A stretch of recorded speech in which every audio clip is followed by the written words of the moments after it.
Right, do you want to Told her not to give Right. him any information. Let's see how he Are we ready? Okay. Now I'll call the meeting of the Carbon County Board of Commissioners to order. Please rise for a moment of silence, a prayer, and a pledge of allegiance.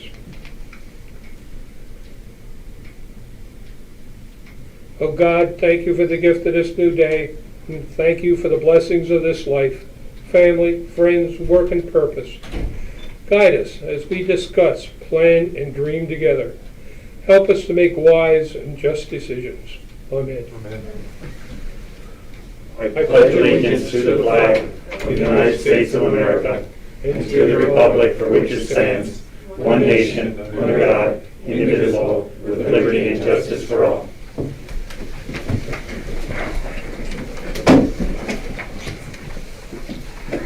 These proceedings are being recorded for the sole purpose of constituting the accuracy of written minutes. Tapes are reused, eliminating recorded records of these proceedings. Approval of the minutes of the previous meeting held May 21st, 2020. So moved. Second.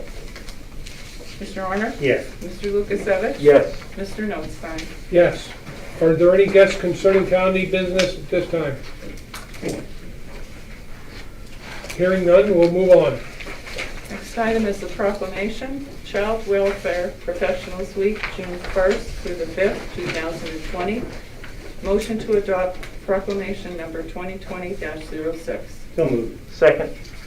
Mr. Honor? Yes. Mr. Lukasevich? Yes. Mr. Notstein? Yes. And this time I'd like to read a little bit of this proclamation here. Whereas the week of June 1st through the 5th, 2020 has been proclaimed as Child Welfare Professionals Appreciation Week by Governor Wolf, recognizing the efforts of child welfare professionals serving the children of Pennsylvania. Every day in Carbon County, local children are at risk of child abuse and neglect. Some have been removed from their homes due to such abuse and neglect. Whereas we, the commissioners, recognize the risk and need to intervene to protect the children of this county.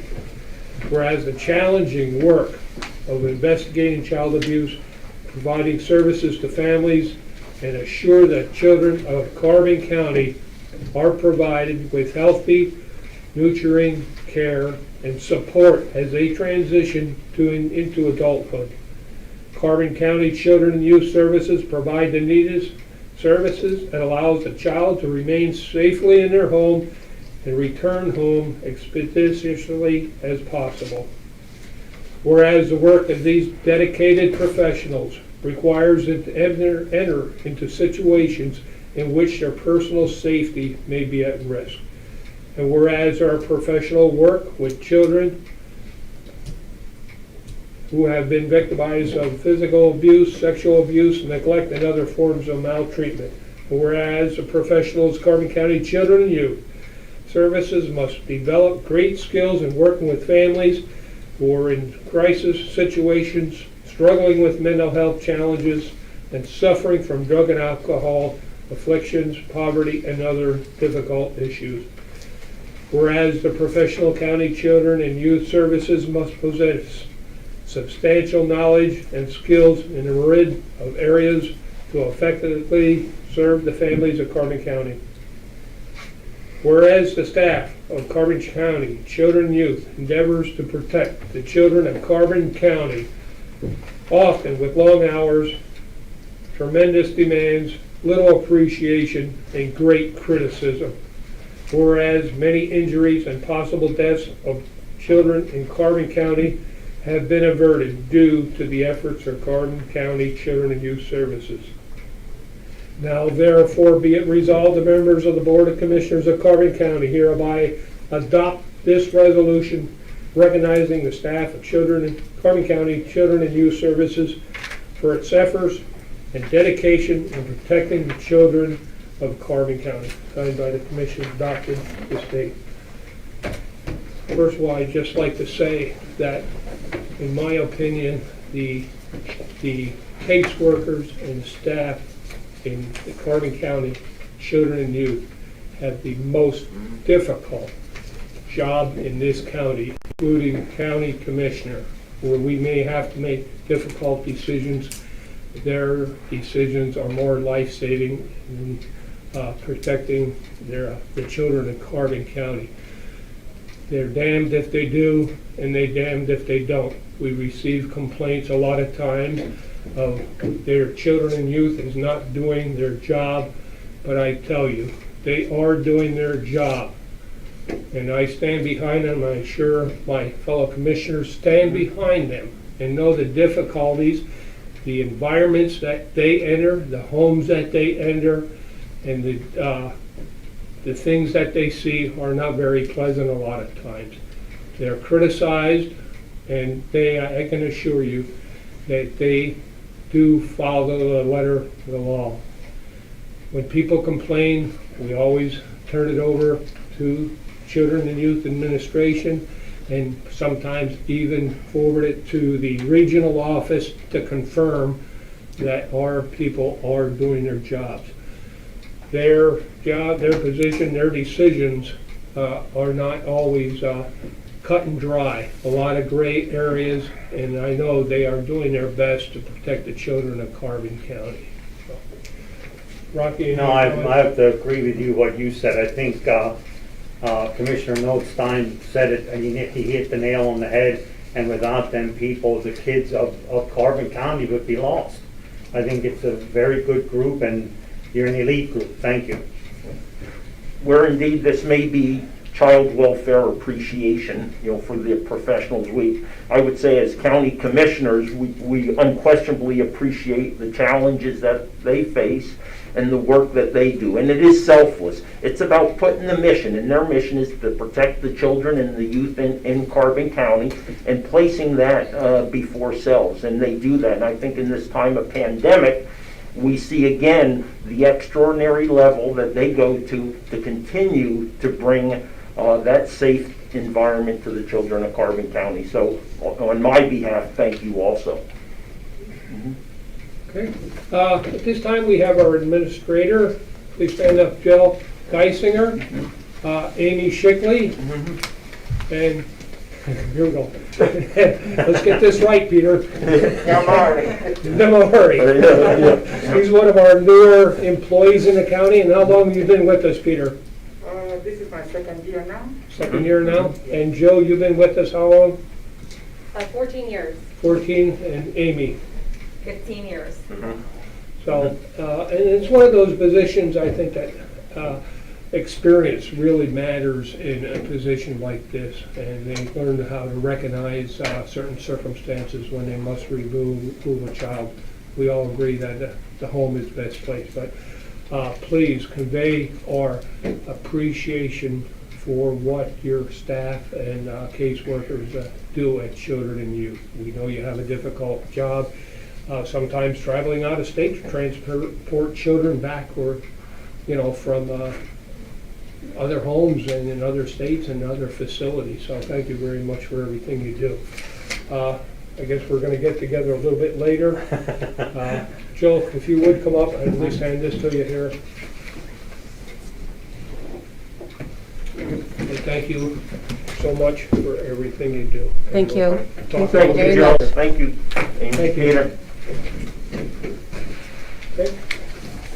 All right, let's move on. Okay, the report of executive sessions go. There were none. The department reports. Budget transfers. Move to approve. Second. Mr. Honor? Yes. Mr. Lukasevich? Yes. Mr. Notstein? Yes. There are no supplemental appropriations.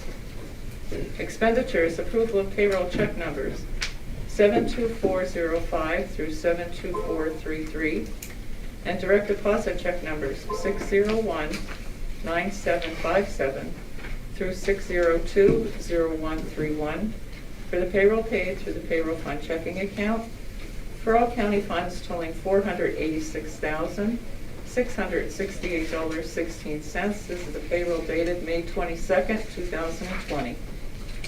So moved. Second.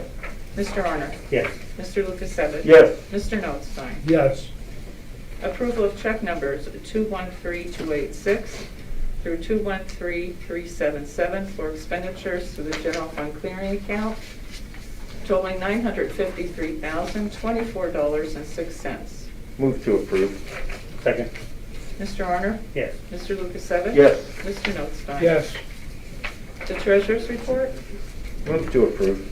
Second. Mr. Honor? Yes. Mr. Lukasevich? Yes. Mr. Notstein? Yes. The personnel report? Move to approve. No, I'll second. Mr. Honor? Yes. Mr. Lukasevich? Yes.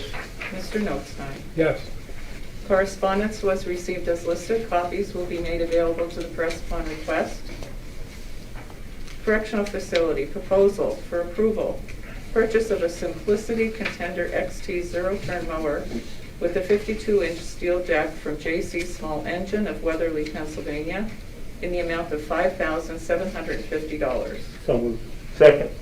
Mr. Honor? Yes. Mr. Lukasevich? Yes. Mr. Notstein? Yes.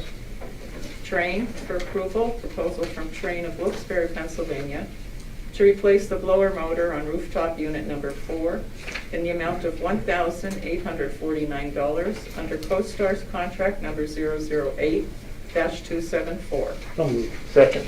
Mr. Arner? Yes. Mr. Lukasevich? Yes. Mr. Notstein? Yes.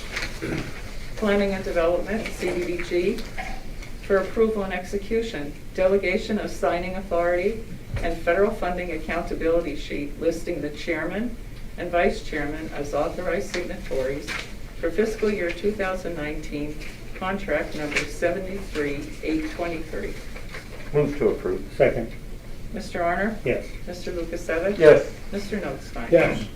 Solicitors report? Thank you. Josiah White Park for approval, authorize the suspension of the agreements with the following vendors for concession services in Josiah White Park for the year 2020 due to COVID-19 pandemic, and for a full refund of any payments made by the vendors to date.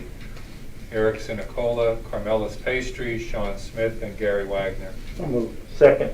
Mr. Arner? Yes. Mr. Lukasevich? Yes. Mr. Notstein? Yes. The Animal Shelter for approval, a request from Cook Geological to have proposals received from well drillers in order to complete the required pumping tests on well 2 located near the animal shelter. Requests for proposals are due back to the chief clerk by 4 p.m. on Friday, June 12, 2020. Move to approve. Second. Mr. Arner? Yes. Mr. Lukasevich? Yes. Mr. Notstein? Yes. Nothing further. Any further business? Just under further business, I apologize, especially to Joe Geisinger. I should have had her say a few words and talk about the caseloads that they have and some of the, go into a little bit more detail on some of their decisions and some of their problems or issues that they run into. So I would strongly encourage the media to contact Jill and at least do a telephone interview and get the amount of caseloads and how long it takes to investigate some of the issues, complaints. When there's a complaint of child abuse, they have to interview family members, everyone living in that house, and other people that may have been visiting that home. And one time it used to take probably less than an hour to go out and do an investigation, and now it could be several hours for each case. And since laws have changed in the last couple of years due to the Sandusky issue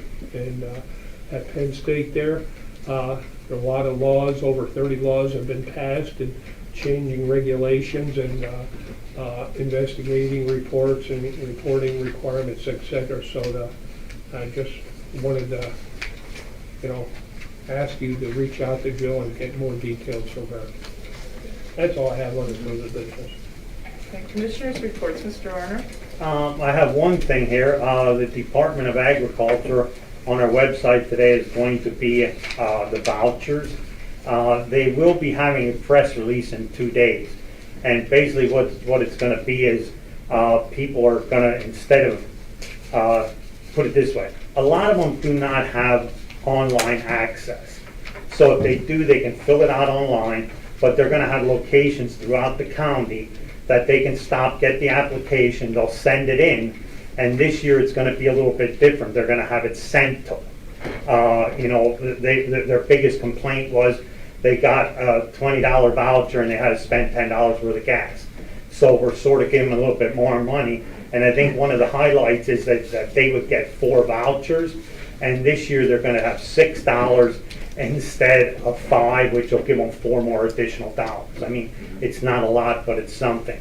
But they're coming out with I think she said Ann Horrigan told me this morning that they're going to have a press release with all the information on it, what they can do, and the locations where it's going to be throughout the county.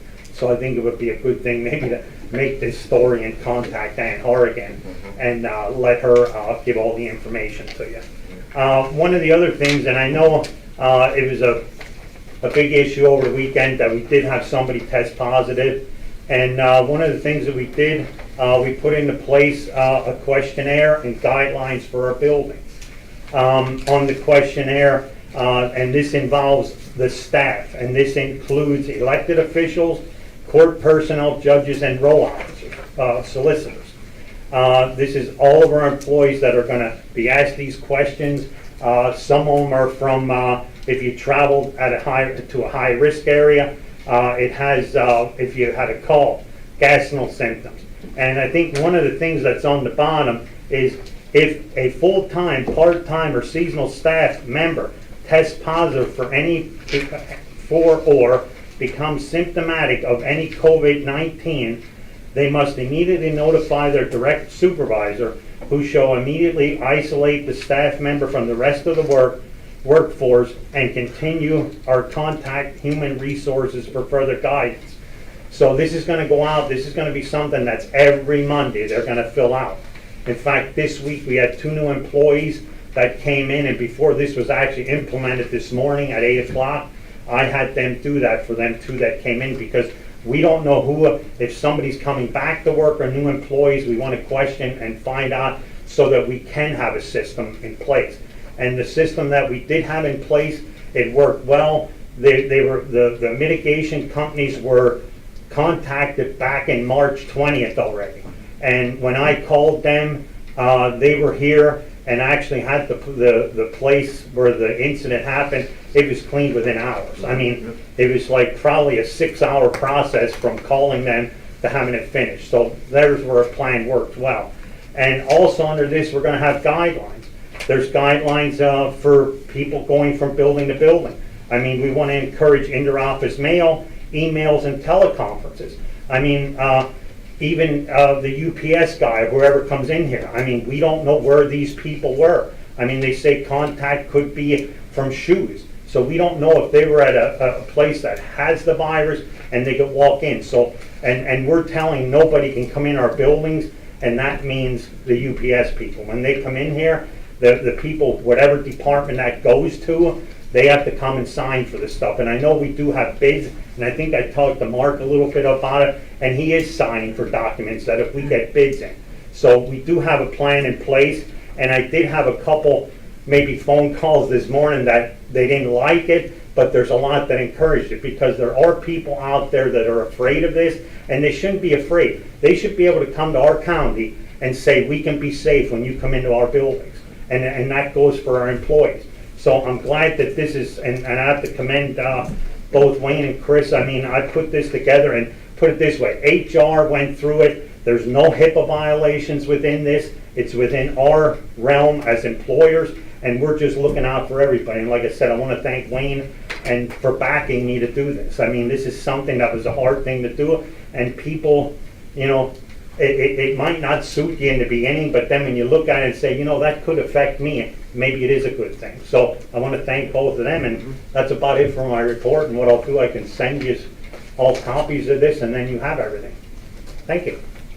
Mr. Lukasevich? Yeah. As the Board of Commissioners, I think Rocky highlighted something. We continue to lean forward as best we can in regards to being proactive, to first and foremost protect our employees and those who they come in contact with, and the residents of Carbon County. I mean, go back to our emphasis on pushing for the release of the COVID-19 data from the state. The fact when the trend was to go rogue and maybe premature open, we took a more cautious, risk-informed decision not to be leaning too far forward. I think another example is putting the safety of our employees first with the furloughs that we enacted. We actually see this Board of Commissioners, leading from the front versus following, and this is another example of taking that to the next level. I want to recognize the governor's announcement yesterday that outdoor dining is going to open up and as early as 5 June in yellow and green areas. That's a very positive for Carbon County and the businesses associated here. I did want to re-emphasize, our commitment to a safe and responsible reopening of Carbon County.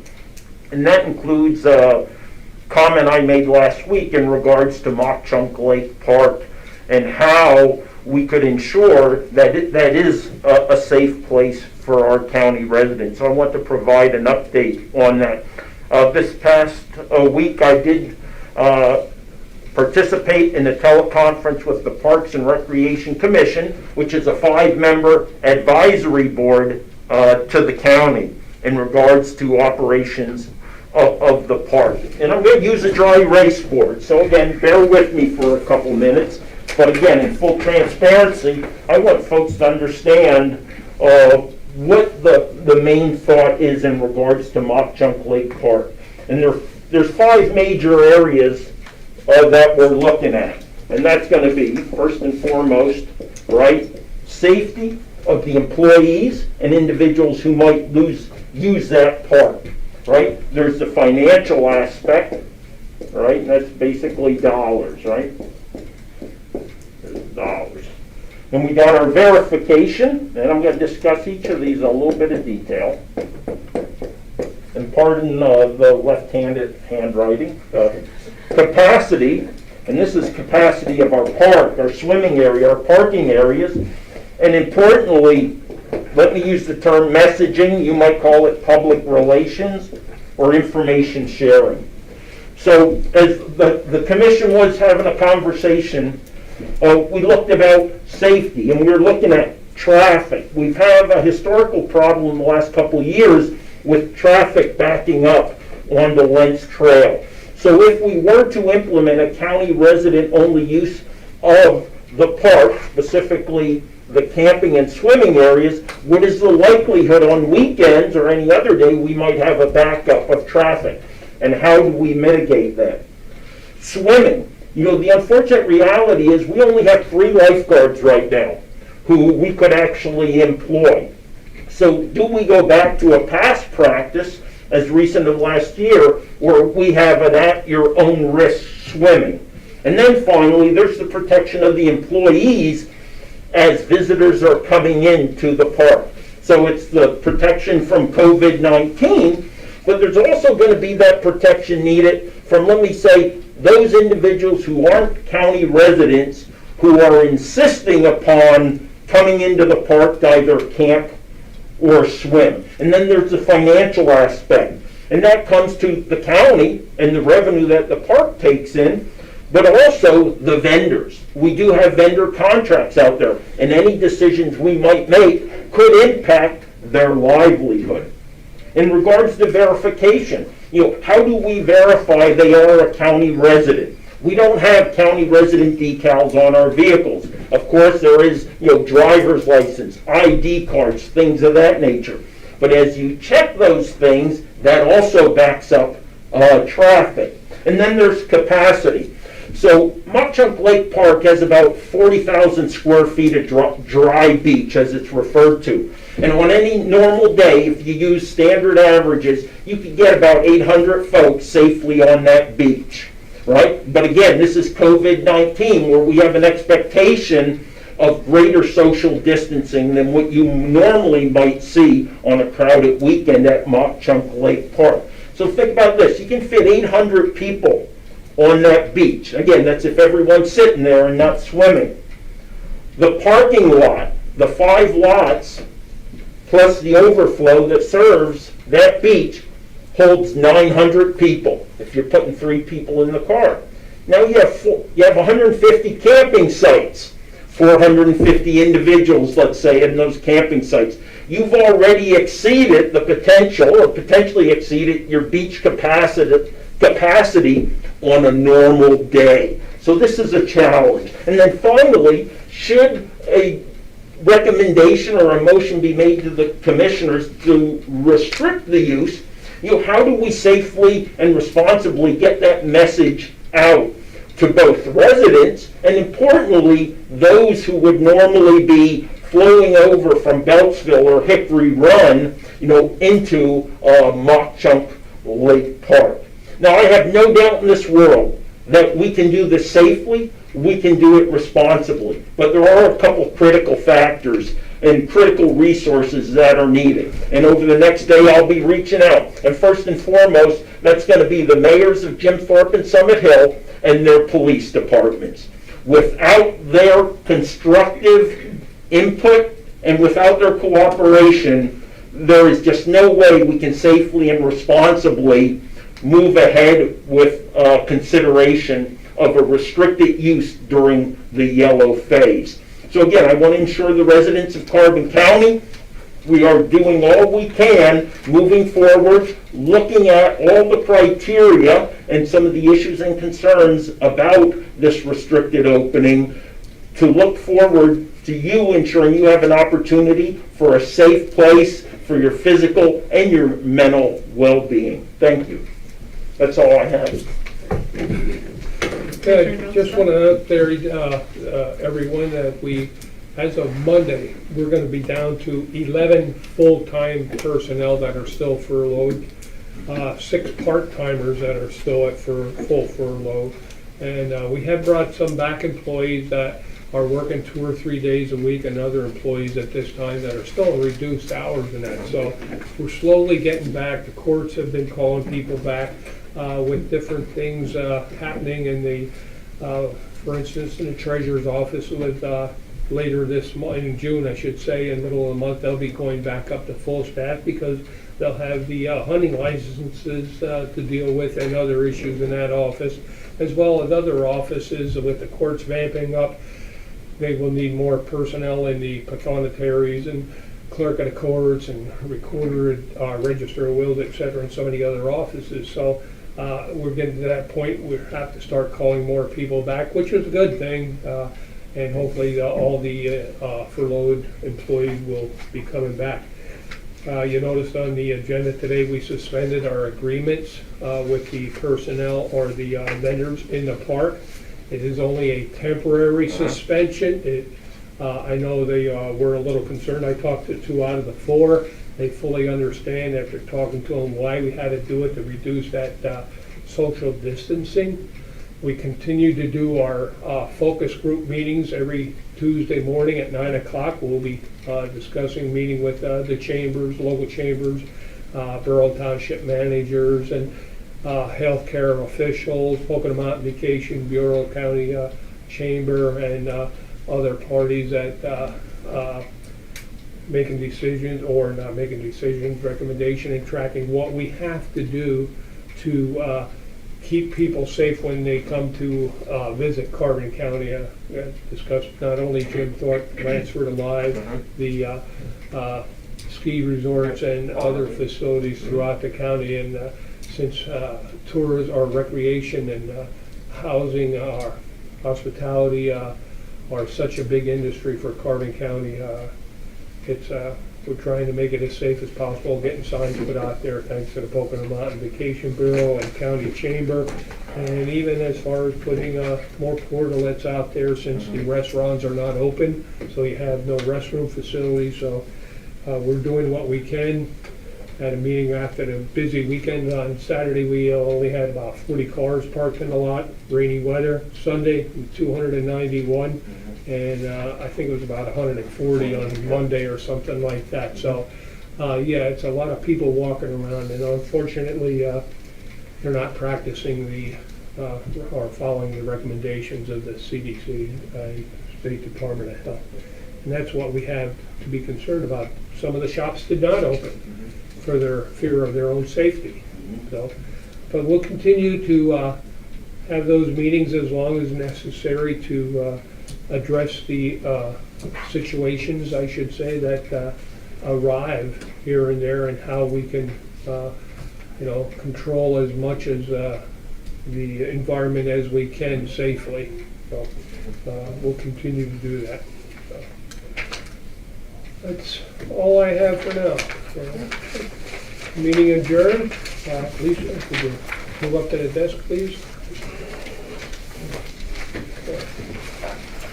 Good morning. Morning, I'll call the special meeting election board order. Approve the minutes of the election board meetings held May 7th, 2020 and May 14th, 2020. Move to approve. Second. Mr. Lukasevich? Yes. Mr. Orner? Yes. Mr. Nostine? Yes.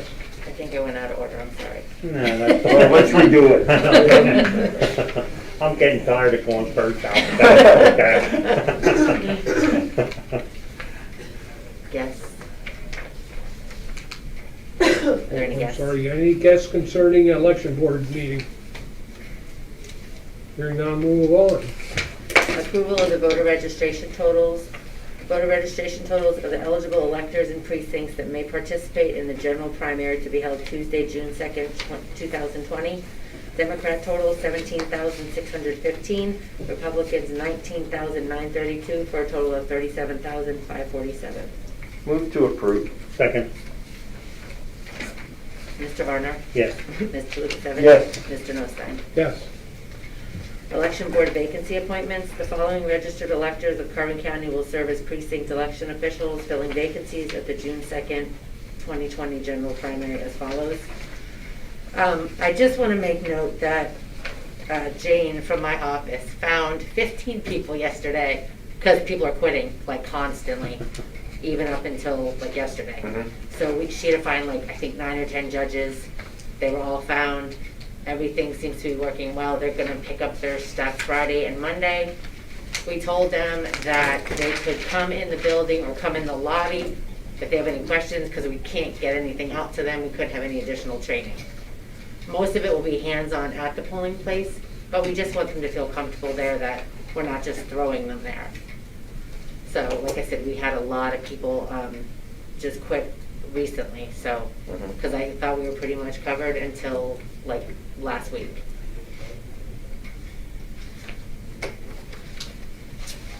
So move to approve the registered electors list. I'll second. Mr. Arner? Yes. Mr. Lukasevich? Yes. Mr. Nostine? Yes. I just wanted to give you some totals. So this morning I went in and printed the summary. So we have approximately, I'm just going to give a total, 6,677 applications were issued between military, civilian overseas, online, absentees, and mail-ins. Right now, as of, well, we didn't get our mail this morning, but as of yesterday, 3,700 were received, returned, voted. So it's a little over half. I also want to make note, with the holiday, it kind of messed up the whole mail system with, like, for us to get applications. We got about 80 yesterday that we had to decline because they had to be in Tuesday. And with the mail not, we didn't get, and we don't get mail on Tuesdays. We don't get very much mail, but, so yesterday we got about 80. So what happens now? They were all mailed letters that it was too late for them to register. Like, it doesn't go by a postmark, it goes by Oh, the okay. date received. So anything, so the Department of State turned off the online system at like 4:59, which we were grateful for, because a lot of times stuff happens. But like I said, there was about 77, 80 that we mailed out letters to saying that they were too late for the, I mean, and some of them, like, even dropped them off yesterday morning, which, it's Tuesday. I mean, we were open, so, but yeah, I'm sure we're gonna get some calls, just because people don't understand. People still don't understand that if you're not a registered Democrat or Republican, why you can't vote. We had hundreds of calls about that. So we try to explain it best we can. Some of the people, like I had someone call today, we just got his application, and, they mailed them, but we didn't get them.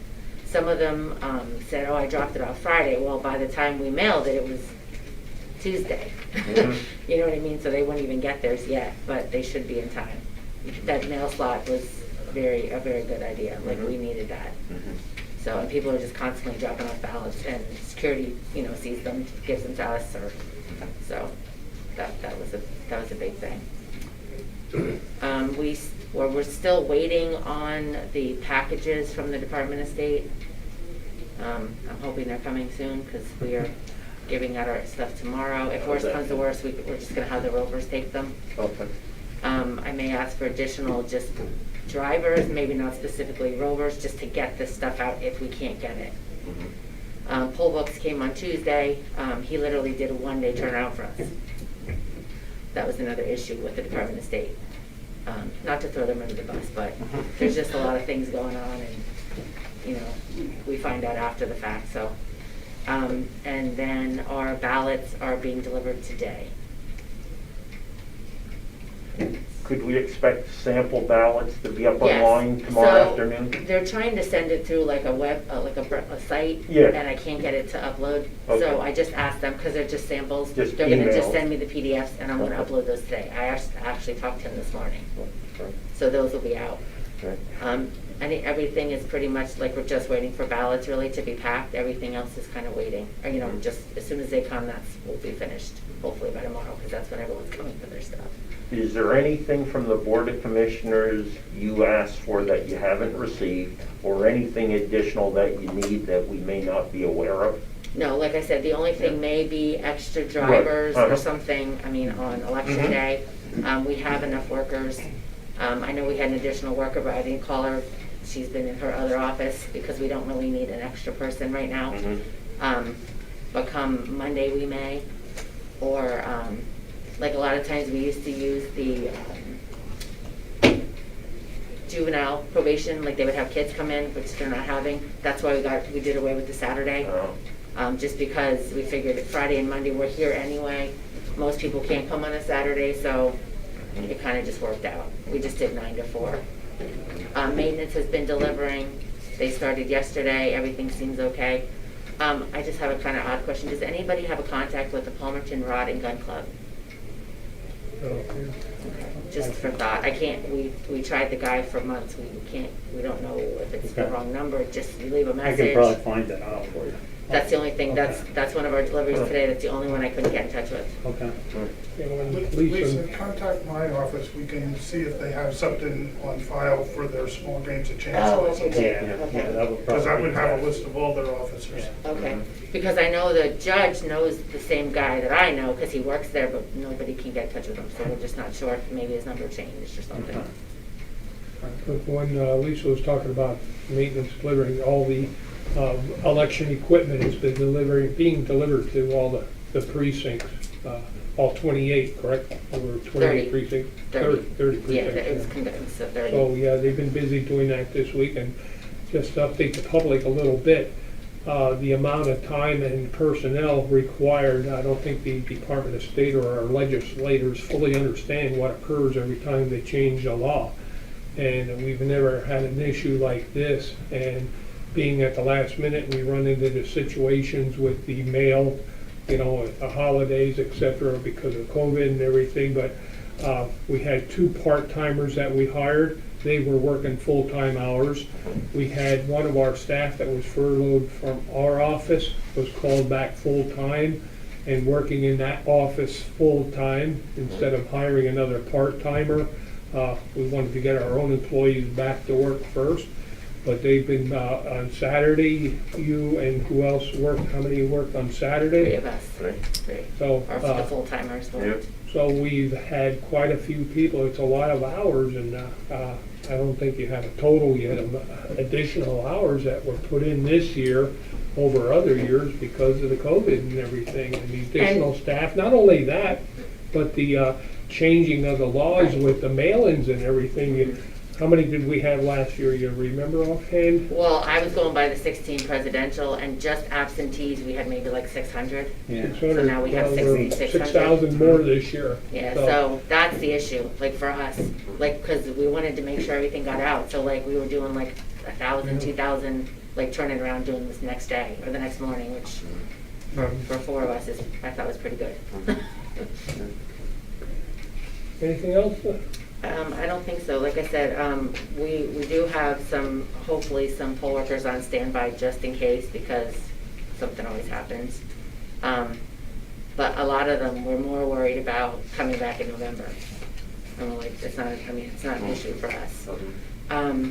I did change I was trying to not change our polling places with the Department of State just because it's so confusing, because we kind of added a new one. And they told me yesterday I had to. I mean, just, so I did. I mean, everything. So that's all updated. I know I spoke with Doyle because he had it posted, but they weren't updated, so he's going to repost, like for Facebook. So the state website hadn't been It's updated? updated, correct. Based I mean, upon and our ours is input? updated, Yeah. yes. So, just let everyone Yep. know. Any further business for election board? Not? Meeting adjourned. Haley? I don't have any questions. Okay, that was an easy one. Okay. I have a few questions. So just to clarify the guidelines that you said, Rocky, all employees are answering those questions every Monday Yes, when they come into work? yes. Okay. And then And even if somebody's coming back, they'll get mailed out to them that they're returning to work like the next week. This form will actually be in there. And like I said, down at the bottom, it's really plain. If you have any symptoms, either isolate yourself or come in. right. And then the vouchers that you were talking about, what were those for? They were through the Department of Those are the Agriculture. vouchers that you get, like going to there's a few of them in the county that you can get food through the agricultural department. They get vouchers that are $5 each. Now they're going to be $6. But I said they've always had them, but they increased it a little bit, and it's going to be easier for them to access, because I think when I talked to Ann Horgan this morning, it's going to be online, but probably 75% of the people don't do online. I mean, maybe they might do Facebook or something like that, but they're trying to get it out every way they can.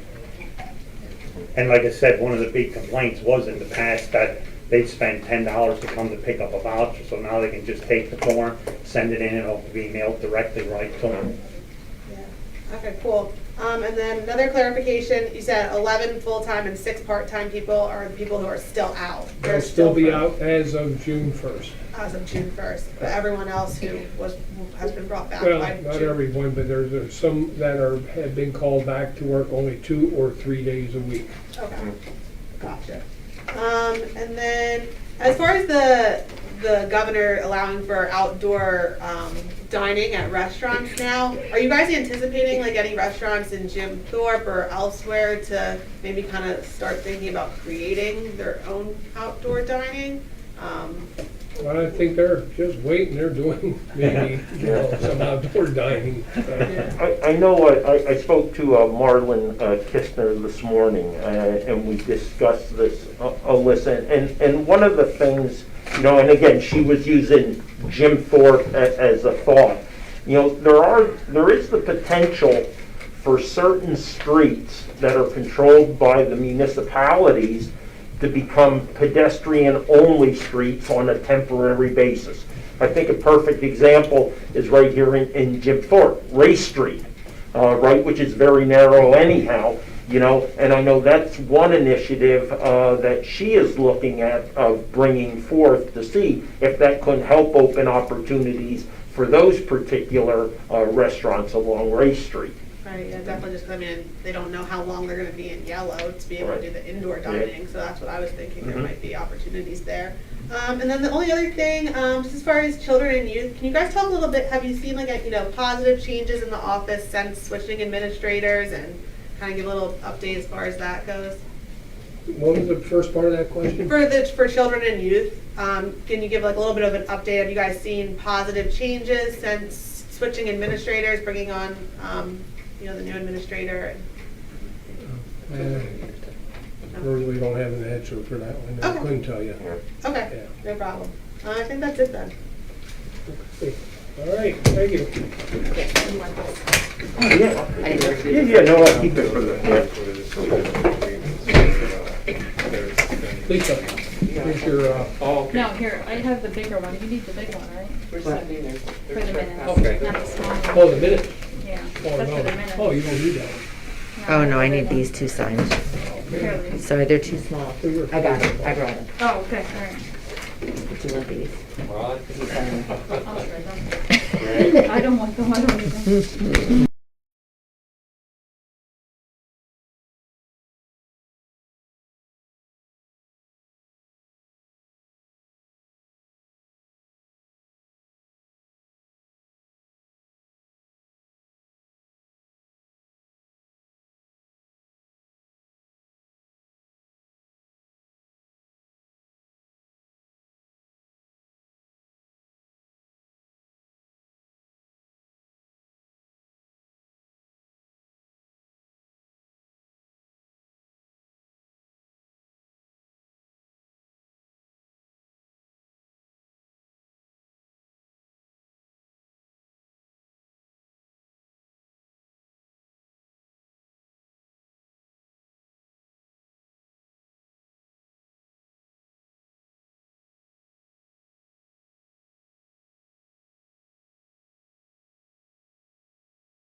you.